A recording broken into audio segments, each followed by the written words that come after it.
What's good, my people? Welcome into Buckets, Action Network's daily NBA betting podcast. We're in the workshop Thursday, NBA bets, so you know who's here with me. AC, the analytics capper, and myself, Sean Little. J Money is off for the evening. Only a 2-game slate, so we're gonna break both down and talk about each angle, and maybe even look ahead to some playoff type positioning because both of these games are really interesting. We are presented by BetMGM, the king of sportsbooks. Go download the Action Network app. Subscribe to the Action Network YouTube page, youtube.com/the Action Network. If you want to see me, AC, live and in color, throw it on, cast it to the big screen in the living room, you can do that from the Action Network YouTube page. All right, you know the deal. We give the pick, we give the cap, we get you guys out of here. AC, the analytics capper, Albert Nguyen. Give me your best bet for the Thursday NBA slate. All right, 2 games like you said. I'm gonna focus on that second game in New Orleans. I'm gonna go with Milwaukee, New Orleans under 223.5. You can find 224, but I'm gonna stick it with 223.5 under. Yeah, I'm with you. I'm going to give out a play for both games. I'm going to go Bucks Pels under 223.5, and I'm going to take the Celtics. I'm going to lay the 16 points in Atlanta against the Hawks. All right, AC, what game you want to talk first, bro? Because we only got 2. We're going to dive into both. Which one you want to talk about first? Let's stay in the East, man. Boston and Atlanta. Boston been in Hotlanta getting lemon pepper wings now for 2 nights in a row, waiting for this game. So it's hard. That's why I was like, hold are on, they let me gonna set you really up. go out? Let me set you up. Let me Yeah. set you up really quick because I got a bunch of trends here I'm going to lay out for the people. Set the table. It's a big number, 16 points here in Atlanta. Before we jump in, because they have been in Atlanta kicking it for a couple of days now, but let me set the table for you guys a little bit. We know what happened last game on Monday. Celtics blow the 30-point lead they had in the first half. First time all year anyone's done that by losing the game after being up 30-plus points.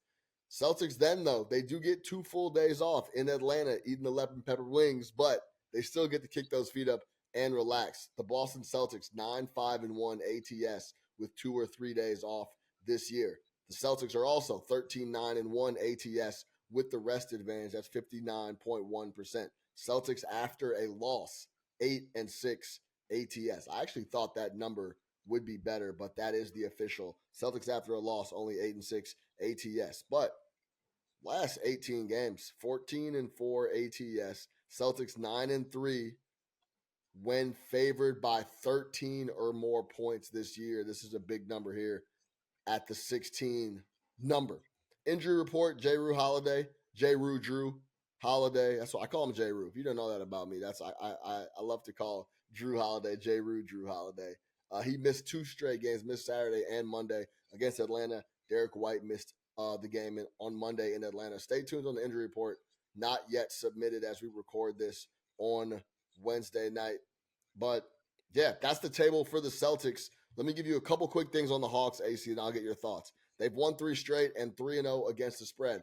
In back-to-backs this year, the Atlanta Hawks, 4-8 ATS on no rest. This is their 4th game in 6 nights here coming up. They've all been at home, but it's still 4 games in 6 nights. 5-14 are the Atlanta Hawks with the rest disadvantage. That's 26.3%. That's the worst in the NBA.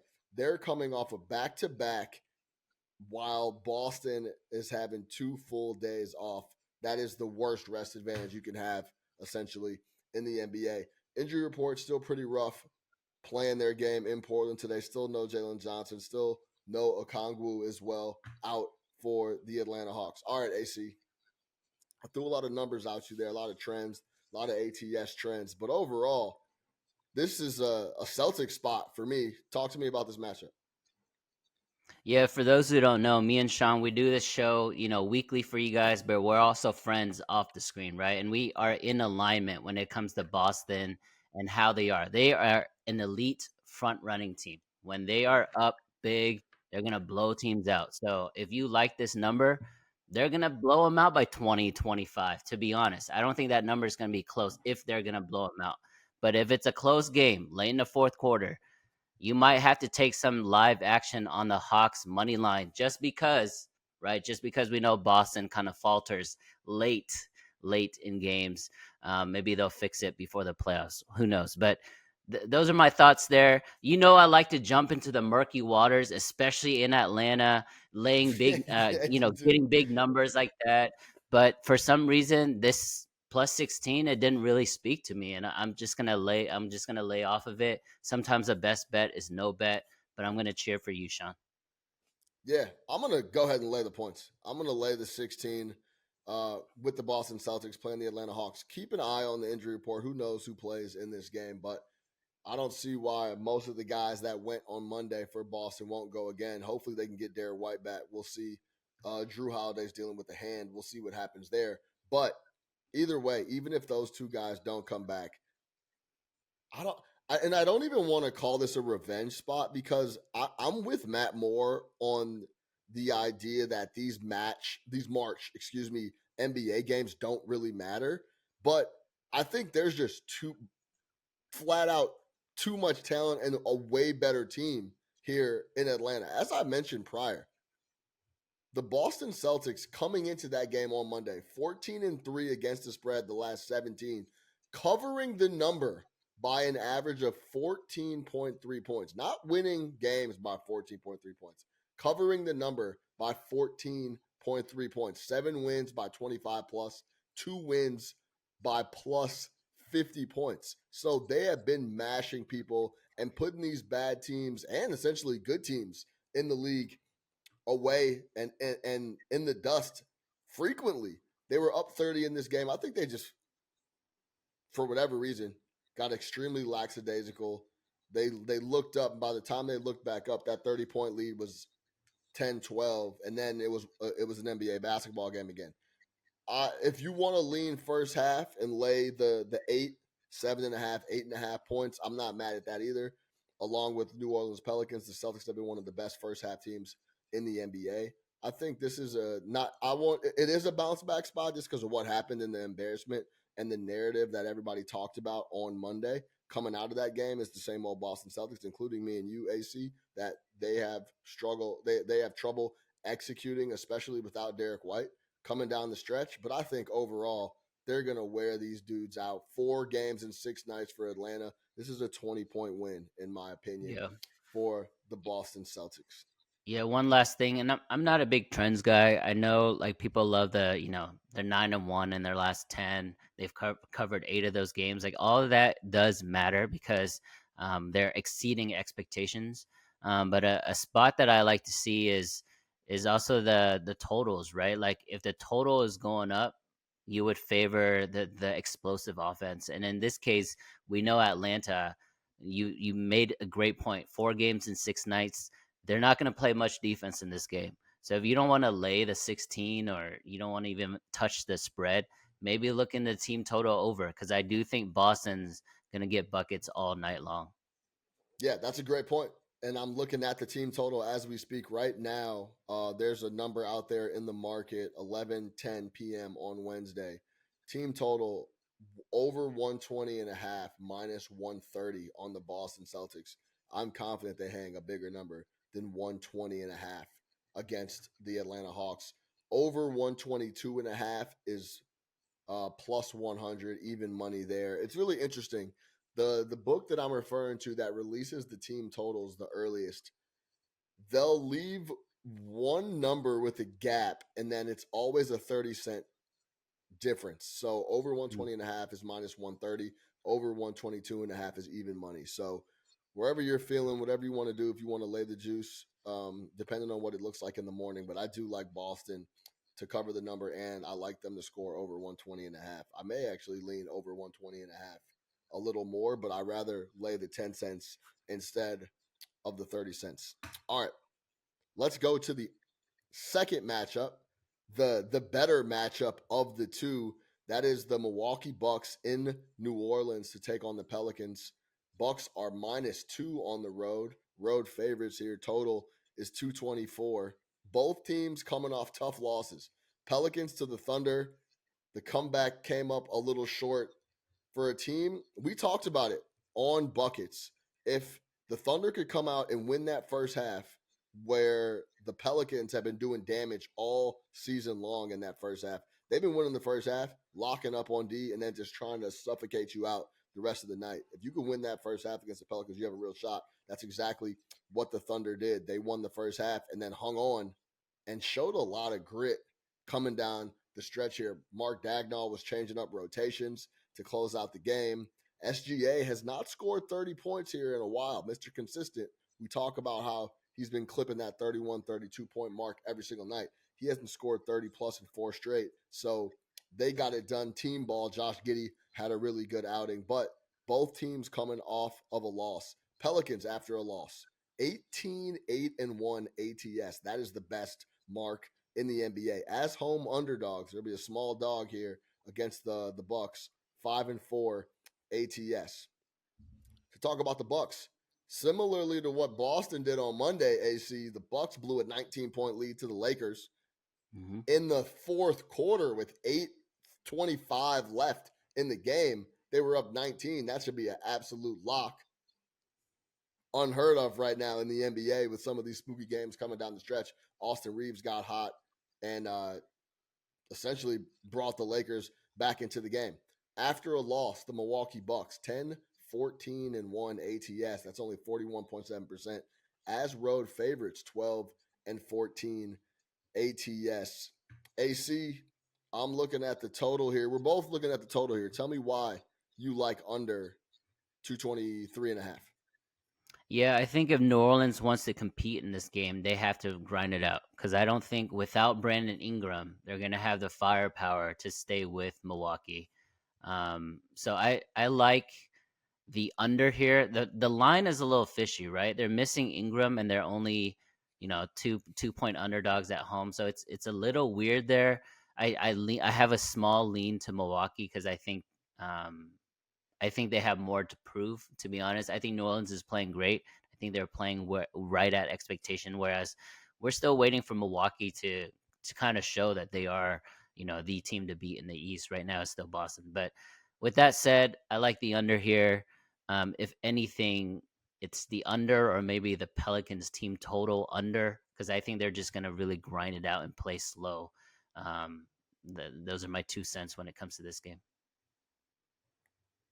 Yeah, since BI went out, that was on March 21st against Orlando. They are 2-1 with a win over Miami. The other win was against Detroit, and then they took that L to the Oklahoma City Thunder on Tuesday. But yeah, I agree with you. I'm gonna go under 223.5 in this matchup. Did you I know you did, AC. That Lakers Bucks game, it went over because it went to double overtime. Before that, it was an absolute grinder. And I Yeah. think that's exactly what this game is going to be. Both teams coming off of a loss. Uh, the Pelicans' last 10 games are damn near the best defensive team in the NBA. Point Zion has been playing extremely well on offense. And this doesn't help the under, but I think it helps the overall cap of the game because I think it allows the Pelicans to play a little bit of their style. The Bucks have nobody in the backcourt that can guard really anybody. Definitely not Zion Williamson. That's where they're going to have trouble here in the playoffs. So I expect New Orleans to be able to play their game. They have some wings and some bigger guys that could deal with Giannis and potentially give Dame some trouble as well. I like this to be a low scoring game. I want to say this is like a 110-105 type of game. Yeah. That's I how think I that's see a it. nice I think it's a nice segue because we talked about maybe getting into some of the playoff discussion, but they do have Patrick Beverly who's on the men. I know he's not a needle mover by any means, but 5 to 10 minutes of Bev in a playoff game will change it up. So they desperately need someone like him. They're starting to play Jay Crowder a little bit more too, and he just hasn't been as good as Jay Crowder, uh, in Phoenix. So, I mean, I like the under in this game, and I think if Milwaukee with Doc Rivers wants to go where they want to go, they need to start playing under type games. They can't get into shootouts with these other teams because it becomes more of a coin flip instead of valuing each possession more with Giannis and with Dame. But that game against the Lakers, Sean, that's the first time I've seen Giannis like noticeably gassed. Like he couldn't run up and down the floor. He was just walking. I've never seen that. Yeah. If he's out of shape, Milwaukee is SOL.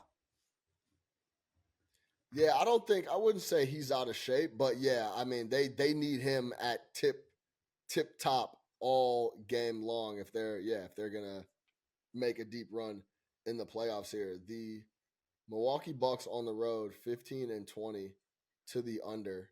So I think overall they've been playing under games on the road all year. This is I like this matchup being an under spot. That it's just going to be a competitive game. Both teams coming off losses, unless our guy Bobby Portis goes ballistic, which he's been trying to do. He's been trying to bury people's careers, hitting fadeaways in their face and all that stuff. If he does that, then all bets are off on the under. But overall, I think this is a slower game. Let me check the pace on both of these squads Yeah, really quick. while you But do that, it's an under spot too because the head-to-head matchup here, it's hit the over 7 straight times between Milwaukee and New Orleans. So it's either you continue to try to catch the falling knife or you think the trend is going to buck there. So I think with Doc Rivers in the fold, they've kind of changed their mindset. They are playing a little bit slower and they've changed that pick and roll defense as well. So yeah, I mean, the more I talk about it, I do think this is an underplay, and it's probably my favorite bet out of the two games. yeah, New Orleans pace 95.6 possessions here a game. That's 20th in the NBA the last 10. And the Milwaukee Bucks have been playing a little quicker. They're down at 11 at 98.2 possessions a game. But when we're in New Orleans, we're going to play in. I expect New Orleans to dictate more than Milwaukee does.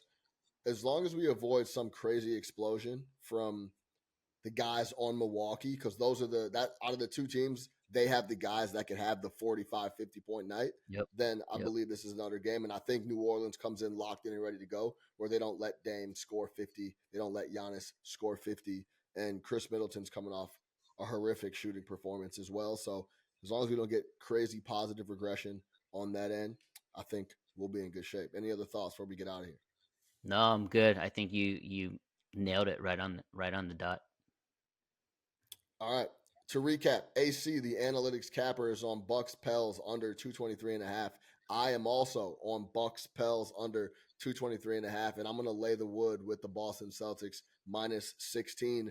I do like over 120.5 on the team total minus 130. I would lay that 20 cents if that's not too expensive for you. I do think the Boston Celtics hang a big number on the Atlanta Hawks. Those boys won three. The Hawks have won 3 straight. They're feeling a little good. They had a big comeback. Boston's going to continue to just come in there, play their game, shoot their lights out, and then try to continue to make their way towards the playoffs. For AC, the Analytics Capper, I am your host, Sean Little. Don't forget it. We are presented by BetMGM, the king of sportsbooks. Go download the Action Network app. Subscribe to the Buckets podcast on YouTube if you haven't already. Tell a homie to tell a friend to subscribe to Buckets. We're bringing winners every single day. Tomorrow, Live Buckets is back. I'll be on with Matt Moore at 11 p.m. Eastern, recapping the games that we just went over and giving out our best bets for Friday. Once again, for AC the Analytics Capper, I'm your host, Sean Little. Until next time, get buckets, baby.